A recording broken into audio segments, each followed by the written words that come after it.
Assalamualaikum Sobat Montezayete. Pada video kali ini akan membahas kisah tentang penyaliban Yesus yang sebenarnya dan pandangan Islam tentang itu. Tonton video ini sampai tuntas, semoga dapat bermanfaat.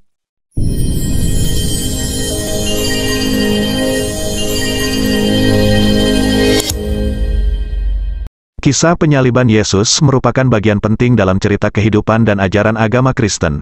Menurut Injil-Injil dalam Perjanjian Baru di Alkitab, penyaliban Yesus terjadi selama Paskah Yahudi. Berikut adalah ringkasan kisahnya. Yesus ditangkap dan diadili oleh otoritas Yahudi dan Romawi karena dianggap sebagai ancaman terhadap stabilitas politik dan keagamaan. Pemimpin agama Yahudi khawatir akan pengaruhnya yang besar di kalangan rakyat, sementara penguasa Romawi khawatir akan potensi pemberontakan. Beberapa tudingan terhadap Yesus antara lain dianggap sebagai raja yang mengancam kedaulatan Romawi dan pengklaim diri sebagai anak Allah.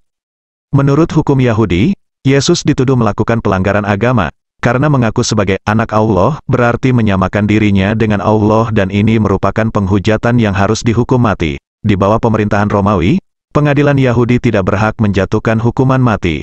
Oleh sebab itu, mereka melimpahkan kasus ini kepada pengadilan Romawi, supaya hukuman mati dapat dijalankan. Dalam keyakinan agama Islam, Yesus adalah seorang nabi utusan Allah yang dalam Al-Quran namanya adalah Isa bin Maryam. Menurut Al-Quran, Yesus atau Nabi Isa tidaklah disalib. Nabi Isa berhasil lolos dari penyaliban karena mereka salah tangkap orang yang wajahnya mirip dengan Nabi Isa. Hal ini bisa dilihat dalam surat An-Nisa ayat 157. Dan, kami hukum juga, karena ucapan mereka, sesungguhnya kami telah membunuh Al-Masih, Isa putra Maryam, Rasul Allah, padahal mereka tidak membunuhnya dan tidak pula menyalibnya, tetapi, yang mereka bunuh adalah orang yang diserupakan dengan Isa.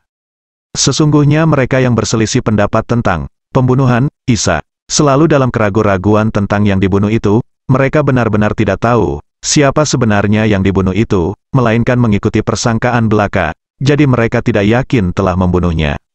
Dan ayat selanjutnya 158, tetapi Allah telah mengangkat Isa ke hadiratnya, Allah Maha Perkasa, Maha Bijaksana. Di dalam Injil Barnabas juga kita bisa mendapati kisah yang serupa dengan penyelamatan Yesus dari penyaliban. Hal ini bisa dilihat pada kitab Barnabas bab 215. Ketika para tentara dengan pimpinan Yudas telah berada dekat dengan tempat persembunyian Yesus, Yesus ketika itu mendengar suara orang banyak yang mendekat, sehingga dengan perasaan cemas dia masuk ke dalam rumah, sedangkan ke-11 murid sedang tertidur pulas. Kemudian Tuhan, mengingat hambanya sedang berada dalam bahaya, telah memerintahkan malaikat-malaikat Gabriel, Michael, Rafael, dan Uriel, untuk mengambil Yesus keluar dari alam dunia ini. Malaikat-malaikat suci ini datang dan mengambil Yesus melalui pintu yang menghadap ke selatan. Mereka membawa dia dan menempatkannya di langit ketiga dengan kawalan rombongan besar malaikat-malaikat yang selalu mensucikan Tuhan.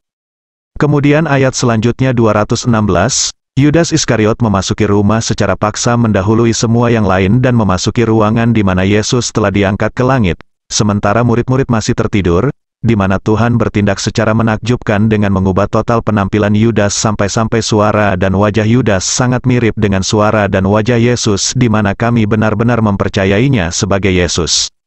Dan itulah mengapa Yudas yang berada di atas tiang salib berkata, Eli Eli lama sabachthani yang artinya, Allahku, Allahku, mengapa kau tinggalkan aku? Karena dia bukan Yesus sebab Yesus tidak mungkin berkata begitu.